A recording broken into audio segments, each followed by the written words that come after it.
नमस्कार। आज मैं राजस्थानी चित्रकला की उपशैली जयपुर चित्र शैली के बारे में पढ़ाने जा रही हूँ। इससे पूर्व मैं आपको मेवाड़ चित्र शैली व किशनगढ़ चित्र शैली के बारे में समझा चुकी हूँ। जयपुर राज्य राजस्थान के प्रमुख राज्यों में से एक रहा है।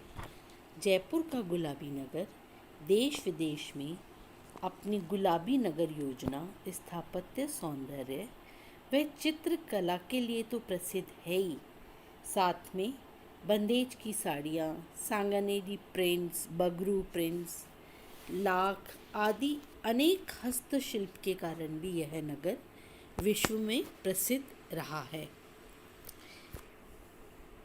यहाँ के राजा वैष्णव वृत्ति और साहित्य और सौंदर्य के प्रति लगाव ने यहाँ हर प्रकार की कला का विकास जयपुर राज्य में हुआ। जयपुर नगर बसने से पूर्व यहाँ के जो शासक थे वह यहाँ से कुछ किलोमीटर दूर आमेर में निवास करते थे।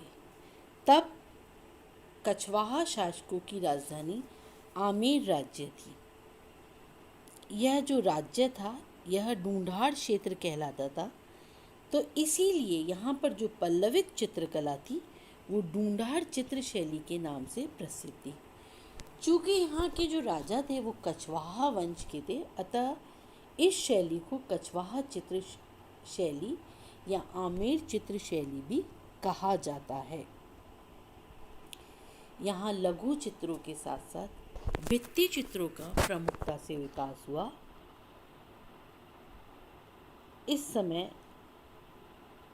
मानसिंह वाले राजप्रासाद में, आमेर महल में, बैराट की छत्रियों में, भारमल की छत्रियों में हमें बहुत सारे स्थानों पर भित्ति चित्र देखने को मिलते हैं। तो कछवाहा चित्र शैली के विकास क्रम को हम देखें तो कछवाहा राजवंश की प्राचीन राजधानी आमेर से चित्रकला का शुभारंभ हुआ। राजा भारमल, राजा मानसिंह के समय आमेर में भित्ति चित्रण का निर्माण सर्वाधिक हुआ। जैसा कि मैंने आपको बताया, पूर्व में बताया कि हमें बहुत सारी छत्रियों, राजप्रासादों में ये भित्ति चित्र देखने को मिलते हैं। जैसा कि आप सभी को विदित भी होगा कि आमेर से ही यानी जयपुर से ही हमें फ्रेस्को टेक्निक का शुभारंभ भी देखने को मिलता है, जिसे हम आला गीला या आराइश टेक्निक के नाम से जानते हैं। यह भी जयपुर शैली की एक विशिष्ट देन है, जिसके बारे में हम बहुत सारी किताबों में पढ़ते हैं। आराइश टेक्निक के बारे में यह हमारे जयपुर की ही देन है। तो जैसा कि हम पढ़ रहे हैं कि प्रारंभ में भित्ति चित्रों का निर्माण तो खैर यहाँ पर सर्वाधिक हुआ ही, इसके साथ साथ यहाँ पर हमें लघु चित्रों में यशोधर चरित्र नामक ग्रंथ 1519 ईस्वी में और इसी की एक दूसरी कृति 1592 ईस्वी की मिलती है। ये यहाँ के सबसे प्रारंभिक उदाहरणों में से माने जाते हैं। वे इसी के साथ साथ एक 1605 ईस्वी का आदि पुराण भी हमें मिलता है, जो आमेर में ही चित्रित हुआ है। यहाँ पर जो इसके साथ साथ जो भित्ति चित्र हमें देखने को मिलते हैं उनमें सभी प्रकार के विषयों को चित्रित किया गया है और कृष्ण संबंधी विषयों को यहाँ पर अधिकतम चित्रित किया गया है। राजा भारमल और राजा मानसिंह के पश्चात आमेर शैली का दूसरा महत्वपूर्ण चरण मिर्जा राजा जयसिंह के समय 1625 से 67 के समय प्रारंभ होता है। इस समय के चित्रों में जो आमेर लोक शैली थी उसमें हमें मुगलिया प्रभाव देखने को मिलता है, क्योंकि कछवाहा जो शासक थे उनका मुगलों से घनिष्ठ संबंध रहे हैं, वैवाहिक संबंध रहे हैं, तो वहाँ का प्रभाव, वहाँ की कला का प्रभाव यहाँ की कला पर होना स्वाभाविक था।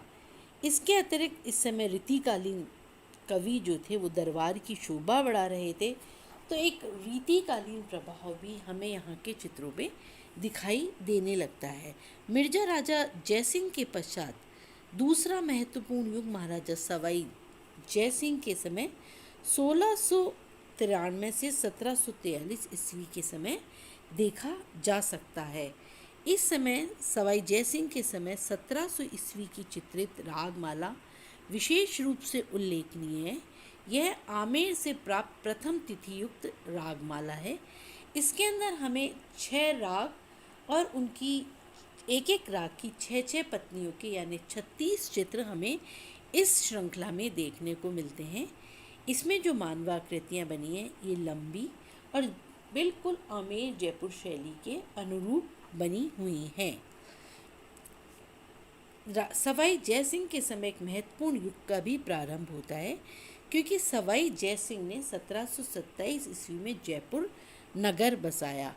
अब जो चित्र सृजन का केंद्र आमेर से जयपुर आ गया, क्योंकि उन्होंने अपनी जो राजधानी थी वो जयपुर स्थानांतरित कर दी। महाराजा सवाई जयसिंह के पुत्र ईश्वरी सिंह जी के समय भी चित्रकला का उत्कृष्ट विकास हुआ। ईश्वरी सिंह जी के समय साहिब राम व लाल चितेरा थे, जो कि प्रमुख चितेरों में से थे, जयपुर राज्य के प्रमुख चितेरों में से थे। ये दोनों चित्रकार ही व्यक्ति चित्र और पशु पक्षियों की लड़ाई संबंधी चित्र बनाने में सिद्धहस्त थे। इस समय के चित्र बड़े सजीव, आकार में बड़े, आकृतियों की भीड़ से युक्त निर्मित होने लगे थे। सवाई ईश्वरी सिंह जी के पश्चात माधो सिंह जी के समय में भी जो साहिब राम हैं वो वृद्ध हो गए थे, लेकिन फिर भी बड़े सुंदर चित्र निरंतर बना रहे थे।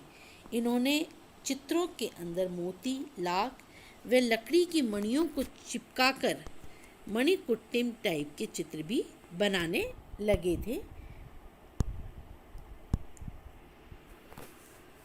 सब इस समय भित्ति चित्रों का भी विकास हुआ था। इस समय माधव निवास, सिसोदिया रानी के महल, गलता मंदिर, सिटी पैलेस आदि स्थानों पर अनेक सुंदर भित्ति चित्रों का निर्माण इसी समय हुआ था।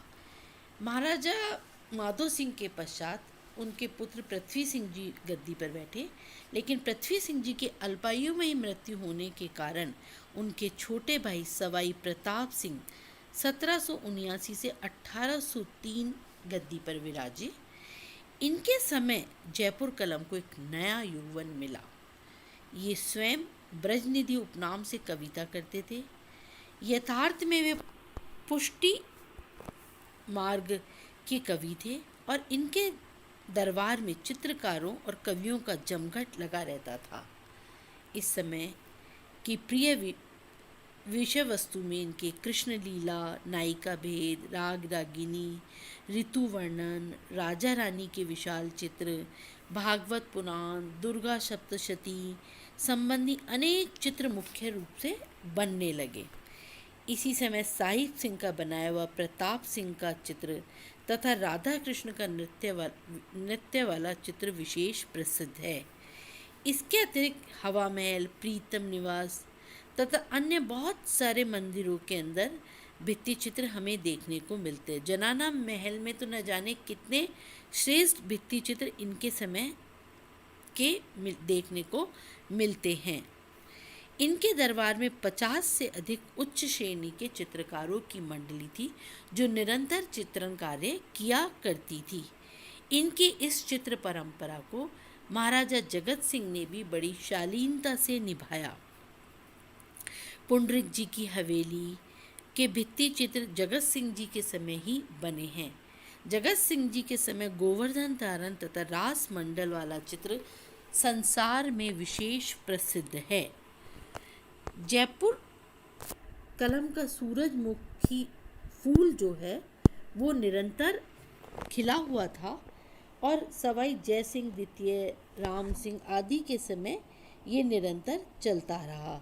फिर धीरे धीरे राजा राम सिंह के समय में यूरोपियन प्रभाव चित्रों में दिखाई देने लगा और फोटोग्राफी का भी प्रचलन चित्रों में बहुत अधिक आ गया था। कंपनी शैली के प्रभाव से और यूरोपियन प्रभाव के आने से 1980 तक जयपुर शैली धीरे धीरे अपना स्वरूप खोने लगी, या यूं कहिए खो बैठी थी। जयपुर चित्र शैली की विशेषता, ये देखिए अगहन मास का चित्र आप देख सकते हैं फलक पर। देखिए कितने सूफियाना रंगों का हमें यहाँ पर देखने को मिलता है। ये जो सूरज जो दिखाए ये अगहन मास का प्रतीक है।